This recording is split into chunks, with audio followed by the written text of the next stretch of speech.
What if I tell you, here's the S1H camera, take out the 6K, and keep all those amazing features you loved about it, such as full V-Log, advanced anamorphic features, great IBIS, and a lot more, and shrink it to be smaller than the GH5. All this for half the price. This is the S5, the poor man's S1H. For only $2,000, Panasonic is pretty much offering you a Mini S1H, while bringing us almost the same S1H cinematic experience. Packed with the same 6K sensor, the S5 could be a no-brainer for filmmakers who didn't want to punch a $4,000 hole in their pockets, but still wanted the quality, customizability, and most of all, reliability. And if that's not enough, Panasonic promised to give us that 6K external RAW recording later this year. So what's the catch? In this episode, I'll tell you all you need to know about this camera and the reasonable and strategic compromises Panasonic made to create a camera with pro-level features but with an entry-level price. I must warn you, this episode will get pretty technical, and as usual, I'm not here to read you the published specs. I'm here to share my nerdy analysis and experience with the camera, along with some comparisons that will help you better understand its place in the market. But before I do, a quick disclaimer. This episode is not sponsored by Panasonic. They gave me the camera for review under what's called a long-term lender, where I get to keep the camera for a long time, but I'll have to hand it back if they ask me to. And if you don't know me by now, I never trade my reviews for free stuff. I have my DP career that pays for all my gear. With that said, my promise to you will always be to offer my objective, honest, and unbiased opinion about all the products I review here. Also, Panasonic did not watch this episode, they'll be watching it for the first time here with you on YouTube. That out of the way, let's dive in.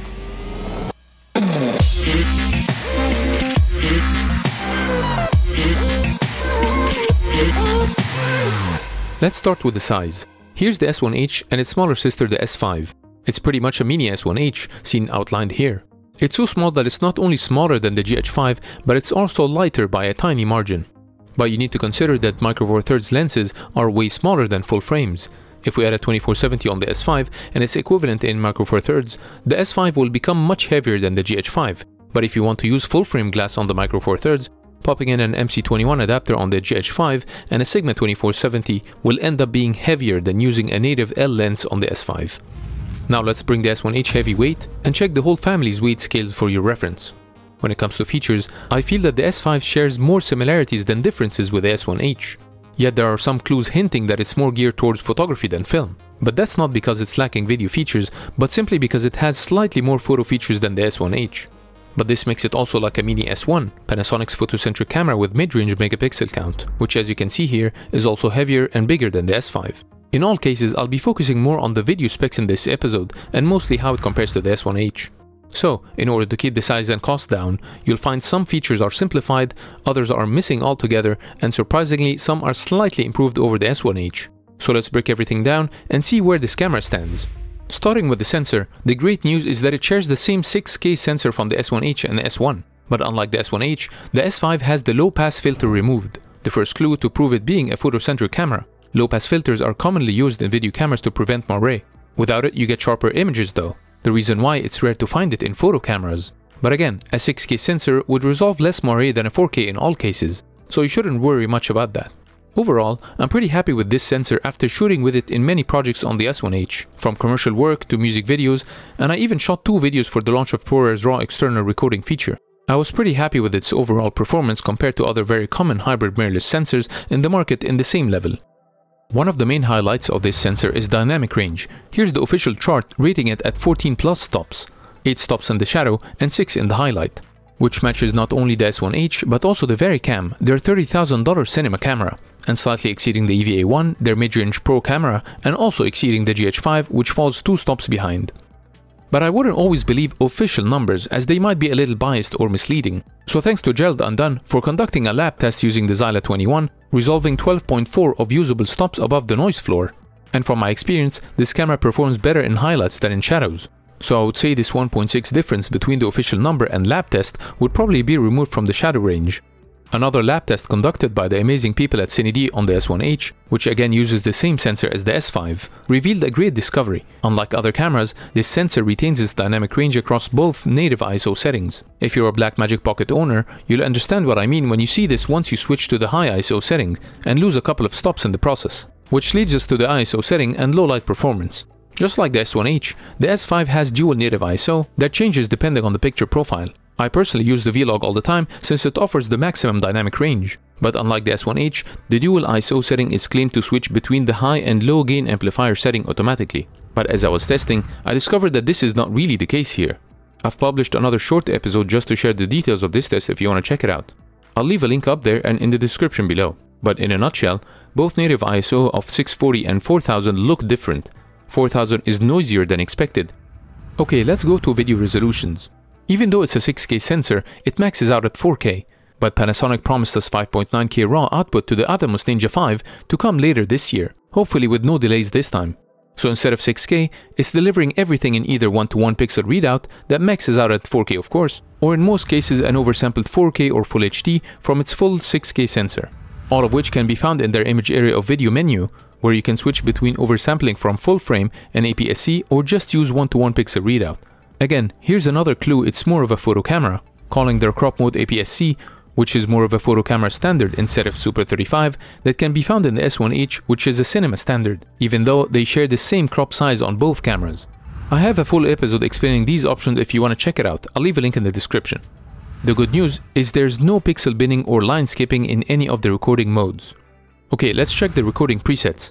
Starting from full frame 30 4:2 10-bit, then aps-c crop in 60 frames 4:20 10-bit, which was one of the main drawbacks, or shall I say deal breakers, in the S1H for most people. But I guess now with a price point of $2,000, it's kinda hard to complain. Then if you want to go higher, outlined here you have 150 frames in full frame Full HD 4:20 8-bit, and 180 frames with a 1.3x crop, which is slightly wider than aps-c. The improvement about the high-speed modes is adding the S&Q mode dial, just like in the Sony cameras, which takes you straight to the high-speed mode. Way better than the S1H when you have to go fiddling around the menus trying to locate the preset that's VFR enabled. Also, Panasonic announced in the same update later this year, we will see Cinema 4K enabled as well, which is slightly wider than Ultra HD. Another amazing thing about the S5 is the anamorphic modes. I took it out for a quick spin and I felt the experience was not only seamless between this and the S1H, but even better in some aspects. First, the camera is lighter, which helps when mounting a bulky anamorphic lens such as this 50mm from Artlist, which is one of the smallest in their set. Second, we have a dedicated menu option just for anamorphic, which clears a lot of clutter from the main record preset menu that the S1H still suffers from. Also, depending on your shoot style, I can fairly assume that anamorphic is a very specialized and not very common shoot preset, so it shouldn't permanently live amongst the other more commonly used ones. The S5 shoots 3.3K Super 35 anamorphic at 30 frames in 4:2 10-bit. Unlike the S1H though, it doesn't have an open gate option that can record the full sensor, which again is understandable considering the price point. And the only option for high speed is 50 frames, which only works if you switch the frequency to PAL. And again, the S5 has an advantage of seamless frequency transition from the menu without the need to power cycle the camera, unlike the S1H, where the camera will ask you to restart when switching between frequencies. Also remember, with the new firmware, you'll be able to record Academy anamorphic at 3.5K ProRes RAW up to 50 frames on the Ninja 5. Another sidebar. For those worried that 3.3K in anamorphic might be a drop in resolution, if you don't account for the D-squeeze, it's in fact a slight bump over the Ultra HD or the 16:9 4K. If you do the math, you get almost 12,000 pixels more in anamorphic. Moving on to file compression, all of the S5's video recording modes are restricted to long GOP, versus having both long GOP and all-eye options in the S1H. Long GOP on one hand offers much smaller size than all-eye, but it's slightly lower in quality as it can potentially create subtle motion artifacts if not encoded properly. But you won't notice any difference in interview setups, for example, or shoots without excessive movements. But the noticeable drawback is how it's a lot slower and heavier to work with in post, while all-eye is the exact opposite of all of this. One last point about long GOP. We know the S1H is Netflix certified, and you might be thinking the S5 could also get that certification since it's using the same sensor, but unfortunately it probably will never get it, since Netflix doesn't accept long GOP compression. But don't let this confuse you or discourage you. Netflix is not by all means a certified quality standard, and probably will never be, so if you create good film content, I'm sure they'll still buy it. They're not that shallow after all. Moving to the media bay, the S5 has dual SD card slots, one fast and one slow, which got me concerned about shooting at the high settings while on the backup record mode, as it might not be able to record the same high data rates on both cards. But here's where long GOP's small size comes in handy compared to all-eye. The data rates max out at 200 megabit per second at the highest settings, which is half the maximum data rate you get out of the S1H. Hold that thought as I'll get back to it in a second. To test it, I popped in an old and cheap $13 V30 card in the slow SD card slot, set it to max data rate preset, and surprisingly, the camera recorded continuously without a hitch. You might ask, why do we have a fast card slot then? The answer is for photo mode with the highest burst speed in RAW. From my quick test, using the same slow card and the slow card slot, I managed to get 31 shots at 7 frames per second before it started buffering. Now another quick sidebar about data rates misconception. Let's go back to that S1H 400 megabit per second versus 200 in the S5. Low data rates don't necessarily mean low quality as some people might think. I know it might seem logical that a low number would mean a lower quality, but it doesn't really work that way. You also need to consider the compression, codec, chroma sampling, bit depth, frame rate, and resolution. The balance between these 6 factors will tell you whether the relative data rate will deliver a high or low quality footage. So here are the actual settings for both modes. Ignoring the constants, of course, the 2 main things we need to focus on here are the compression and codec. Long GOP is a temporal compression, which is way more efficient than all-eye. But as mentioned before, due to its temporal nature, it risks creating motion artifacts when shooting dynamic scenes with high motion like in sports, the quality of which depends on the algorithms the camera is using. And Panasonic is famous for being a quality-driven brand, and I personally haven't encountered any issues from long GOP on a Panasonic camera so far, or at least visible ones. So I wouldn't worry much about it, but I wouldn't ignore it either if you're planning to shoot a boxing match, for example. As for the codec, HEVC literally stands for High Efficiency Video Codec, which justifies the low bitrate amount because, you guessed it, it's highly efficient in encoding video, resulting in a smaller file size. Its efficiency is higher than AVC. So when all this is considered, your 200 megabit per second long GOP HEVC could in fact be as good as all-eye 400 megabit per second AVC. Just remember once more, the 2 downsides here are potential motion artifacting, which is absent in all-eye, and how both long GOP and HEVC are processor killers, so while you save space, you will suffer a bit more in post. So the moral of all this is you can well enough use more affordable smaller cards with no need to buy huge and expensive V90 cards or fancy CF Express cards to shoot on this camera. It's pretty low maintenance compared to all the recent camera releases, even when compared to the S1H, which recently suffered a problem due to this very high data rate. Apart from long GOP, the other restriction we have with the S5 is the record time limits. Sadly, all 10-bit recordings are limited to 30 minutes, then you need to press the button again for another 30 minutes and so on. To be clear, this is not due to overheating, which I'll cover in a bit. Now this 30 minutes time limit is something I can live with, considering that you get unlimited recording in 8-bit. I find that to be a reasonable compromise, since the main reason you want to shoot more than 30 minutes is for longer form type of shoots such as press coverage, interviews or events.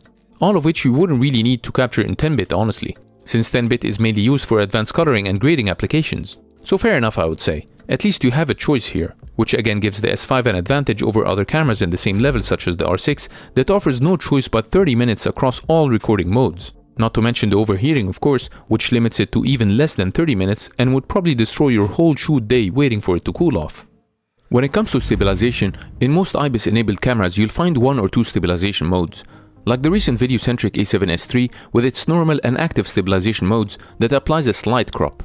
1 or 2 modes could be good enough honestly in most cases, but apparently Panasonic believe it's not enough and wants to give us more control on functions beyond just the basic on and off switch. The reason why the S1H dedicated a full menu page for the IBIS system, offering a plethora of specialized options, which is now inherited by the S5 with a very minor difference. It has the typical 5-axis stabilization of course, with 5 stops in-body stabilization and an extra 1.5 optical stabilization when using compatible lenses, 0.5 stops less than the S1H, and that's the only major difference I noticed. So all in all, a total of 6.5 stops in what's called dual IS. Then everything else is pretty much the same as the S1H. In case you're not familiar with it, it has a boost IS feature designed to improve stabilization further on frames with a minimum amount of movements. And we have E-stabilization, which electronically improves stabilization similar to the ones used in Premiere or Final Cut. Only this one is more accurate as it uses the camera's gyro to compensate for the shake, resulting in a 1.1 crop in the image. I can safely say it's Panasonic's version of the A7S III's active stabilization that applies the same crop. But the exciting feature that I find pretty unique is the Anamorphic stabilization mode. I was impressed when I used it for the first time on the S1H in this project, which was entirely shot on a 65mm anamorphic with an easy rig, but without any gimbals, which proved to be very challenging when it comes to tracking shots, especially on a close-up range where I followed the talent across the city. I was heavily relying on the camera's in-body stabilization since the anamorphic lens was not stabilized, of course. The reason behind the importance of this stabilization mode, as you probably know, anamorphic lenses offer an image with disproportionately squeezed horizontal and vertical axes. In this case, it was a 2x anamorphic, which needs to be taken into account when stabilizing. Otherwise, you will risk distorting the image in a very unnatural way when using the normal stabilization mode. The squeeze factor of the lens can be set in the menu here to correlate with the disproportional anamorphic ratios. I hope I'm making sense. If you're confused, let's just say it's a great option to have if you're shooting anamorphic, an option I personally haven't found anywhere else. Let me know if you did in the comments below.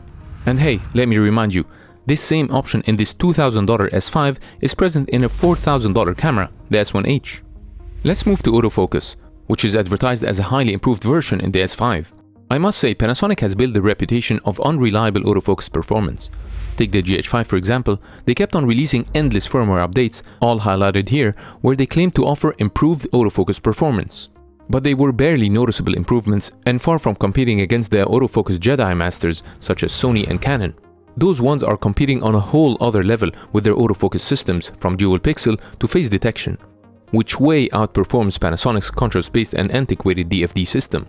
So now the S5 comes once more with another update to the same system, but this time I admit it deserves to be labeled as worthy improvement. But is it good enough? The answer is yes and no. Let me explain. The camera can now detect not only eyes and faces, but also heads, full human bodies as well as animals. The autofocus is pretty quick and much more reliable.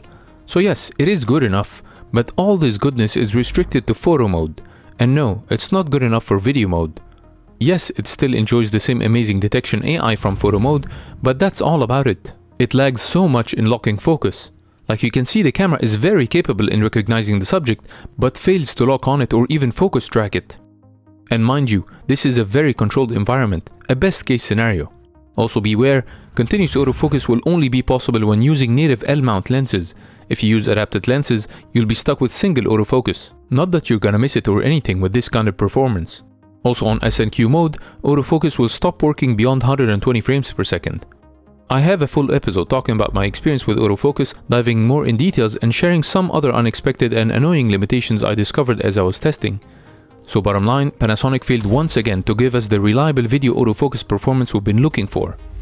Now let's move to power and battery. The camera is introducing a new type of battery. It's the same size as the ones from the GH series, but with a slight difference in the connectors and the battery shell that makes it backward compatible with cameras such as the GH5, but older batteries won't fit in the S5 though. The battery has 18% larger capacity than the old ones, so if you have a GH5, those batteries would last longer than the old ones. On the S5, based on my experience with it so far, this battery can last for more than 2 hours, which is the average I expect from mirrorless cameras. And it's all based on your shooting style and power settings of course. But that's all basic stuff. What people are not really talking about is how Panasonic created a modular power solution to power the camera and charge the batteries.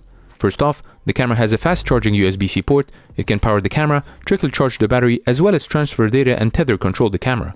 The camera also comes with an AC adapter, a charging dock, and a USB cable.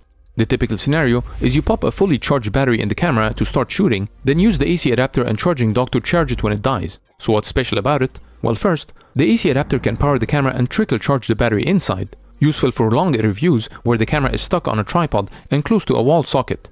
This way you'll get uninterrupted power to the camera for a continuous shooting situation, where all you need to do is hot swap cards and keep the camera running for the rest of the day. But what if you're on the move and can't be plugged to the wall? Then swap the adapter with an external battery pack with a PD charging protocol, which will also power the camera and trickle charge the battery inside, and maybe use another one to connect it to the charging dock if you have an extra battery. This setup will keep you pretty mobile and set for the whole day with potentially one battery if you don't mind the cable sticking out from the side. I personally bought this 10,000 mAh power bank that can charge the battery 4 times over through the PD connection. It proved to be reliable and it can even power all other Panasonic S1 or S1H cameras if you have any. Just stick it in your pocket or velcro it on your tripod for the rest of the day if you don't have access to wall sockets. I'll leave a link in the description if you like that portable solution. Let's remember again that extended recording times wouldn't be possible without the fact that this camera, and honestly all other Panasonic cameras, don't suffer from overheating issues commonly found in other brands. The S5 body is designed to dissipate heat and operate under 104 degrees Fahrenheit or 40 Celsius on all shooting presets, way higher than the 74 Fahrenheit or 23 degrees from the overheating kings, the Canon R5 and R6, which shuts down after 20 minutes at the highest preset. They literally overheat just by turning them on, which was confirmed by a Canon official. Also better than Sony, which generally performs better than those Canon Rs, but still the brand new A7S III proved to overheat at shutdown after 24 minutes in 90 degrees based on the test conducted by Dan Watson. Something I also experienced firsthand this summer with the A7 III as well, on a long indoor summer shoot day. So I guess the S5 will give YouTube a break from all those overheating videos and how to hack cameras to solve them, but most importantly, give you the peace of mind on set to let you focus on your work, not on babysitting the camera. Now let's check the body, design and controls of the S5. We already saw how this camera is smaller and lighter than the S1H, the S1 and even the GH5. When it comes to physical controls, apart from the shutter button, it has 13 physical buttons, 4 less buttons than the S1H, but has the same amazing deep customizable mix of buttons, wheels and joysticks, and even touch menu items. Something we rarely find at that advanced level in most other cameras, very reminiscent of pro and cinema level cameras. It also has a red video record button on top. My suggestion is why not have it on the other side of the camera, right here at the front bottom corner. Just like the S1H, this makes things much easier for gimbal operation to trigger the record button with your left hand, away from the clutter of the motors and supporting arms usually found on the right side, where the record trigger is at the moment. Other small missing features here are tally lights in the front and back, similar to this one in the S1H. Also missing is a timecode terminal for timecode in, which was using the flash sync port to deliver it in the S1H. And finally, my favorite lock lever is gone, which disables the functionality of select wheels and joysticks, preventing accidental change in the shutter angle when hitting this dial by mistake. The S5 also lost the top LCD found here in the S1H, which I'll dearly miss as it has 2 viewing modes as well as being backlit, pretty useful in dark settings. But again, let's always be reminded that all these missing features are the corners Panasonic cut to meet the $2,000 price tag here. When it comes to monitoring, it's a substantial downgrade unfortunately. The S5 has the classic Panasonic flip tilt screen from the GH5, which I guess has finally become the standard across all mirrorless cameras out there, with the A7S3 finally joining the club. But unfortunately, it does not have the innovative tilt option we saw in the S1H. Why I miss this? Because it doesn't seem that Panasonic engineers realize that this type of screen articulation will block access to the headphone jack, the USB-C, and the HDMI, which by the way is sadly a Type D, aka micro HDMI, an annoying compromise. I guess the camera is pretty compact that they didn't have enough space for a full-size HDMI.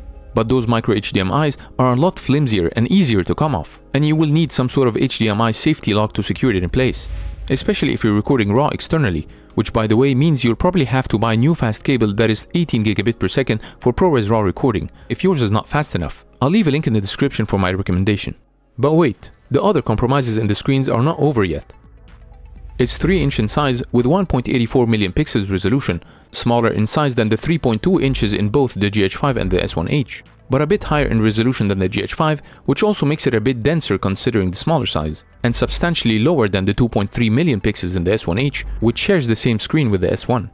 As for the EVF, considering Panasonic is designing it more as a photo camera, I found it to be pretty disappointing that it has the lowest magnification of 0.74x and resolution of 2.36 million pixels compared to the GH5 and the S1H, which also shares the same EVF with the S1, both literally having more than double the resolution. We all know that photographers rely more on EVFs than on back screens, and this shouldn't be one of the corners Panasonic had to cut in order to keep the price low for a camera that I believe was more geared towards photographers. It reminds me of the A7S3 being a video-centric camera. You'd think it should focus primarily on the back screen, especially with a price tag of $3,500. But instead, Sony gave us by far the highest resolution and magnification EVF in the market, and gave us a small 3-inch screen with even lower resolution than the S5 here. Mind-boggling to say the least. As for my final thoughts, priced at $2,000, the S5 could be the best value for money considering it's a mini version of both the S1H and the S1. With almost identical features to the S1, which is $500 more expensive, justified mainly in the higher screen and EVF resolutions. I'll let you decide whether this is worth it or not. It feels like Panasonic is shooting itself in the foot with this competitive pricing, since the S1H can literally buy you 2 S5s, which has proven not to be that drastic of a downgrade, relatively speaking to the reasons you would have had to invest $4,000 in an S1H. I mean, before the end of the year, we'll be getting 6K external RAW recording just like in the S1H. Another option for the same price is to gear it up for the RAW recording with a Ninja 5, a 500GB SSD, and even throw in a cage and a Sigma 2470 native L-mount lens, a fully functional kit ready to shoot RAW for the same price as the S1H body only. To summarize, the S5 is a full-frame camera that can shoot 6K external RAW, compact in size for gimbal work, doesn't overheat under 104 degrees, to let you shoot continuously over an external power bank just by hot swapping cheap SD cards, with no need for expensive V90 or CF Express cards. It has a lot of awesome features such as advanced IBIS, anamorphic shooting modes, full vlog to match it with its cinema lineup counterparts that gives you 12.4 stops of effective dynamic range. Good low-light performance, not what you'd expect from a dual ISO system, but still good enough at high ISO setting if you expose correctly. Along with pro-level metering tools such as waveform and spot metering. And above all, it's a pretty great and capable photo camera. Color science is pretty subjective, so I'll leave that up to you. And most of its downsides are relatively reasonable considering that price point, such as the 10-bit recording limit of 30 minutes, which is not that problematic having 8-bit continuous recording option, no all-eye compression, but you'll get ProRes RAW external later this year if you're really looking for optimum quality. 60p in 4K only in crop mode, which is indeed annoying, unless you're okay with up to 150 in full frame but in full HD. The camera also has the average rolling shutter issue you can find in most cameras out there. It's nothing crazy, but you gotta keep your eyes on it, as rolling shutter has no real solution except to avoid quick pans or extremely shaky footage. It has a low resolution back screen, which for me personally is mainly used just for adjusting settings and controls, as I always use an external monitor for viewing, which would double as RAW recorder in our case. And finally, the L mount, which is still not the most popular out there, but you can still use adapters that will compromise your continuous autofocus functions, which prove to be ineffective and unreliable anyway, so no tears there. And this unreliable autofocus is the only drawback I can point out as substantial. Not only in this camera, but in all Panasonic lineup. So let's all hold hands and pray for Panasonic to once and for all drop this unreliable DFD autofocus system that has been wasting everyone's time, especially their engineers who've been trying to fix it for so long, and let's pray for them to invest their precious time adopting or developing a new one that works. Because with that in place, Panasonic can finally give us a camera that can potentially dominate the professional mirrorless market. So whether you're a GH5 shooter who wants to upgrade your camera with a full frame option, or you want a B-cam for your S1H, or you're a hybrid filmmaker who's looking for an affordable all-rounder compact camera without breaking the bank, the S5 with its relatively affordable price point could be the highest value for money you can find out there. For me, I'll surely not hesitate to let this camera B-cam my S1H. But don't forget, cameras won't make you a filmmaker. They're only tools for you to go and make your films. And if you need a music track or sound effects for those films you're shooting, Artlist will offer you 2 free months of royalty-free music for both your commercial work and passion projects when you subscribe to any of their plans using the link in the description. I hope you enjoyed this episode. Let me know if you have any questions in the comments below. Thanks again for watching, and I'll see you next time.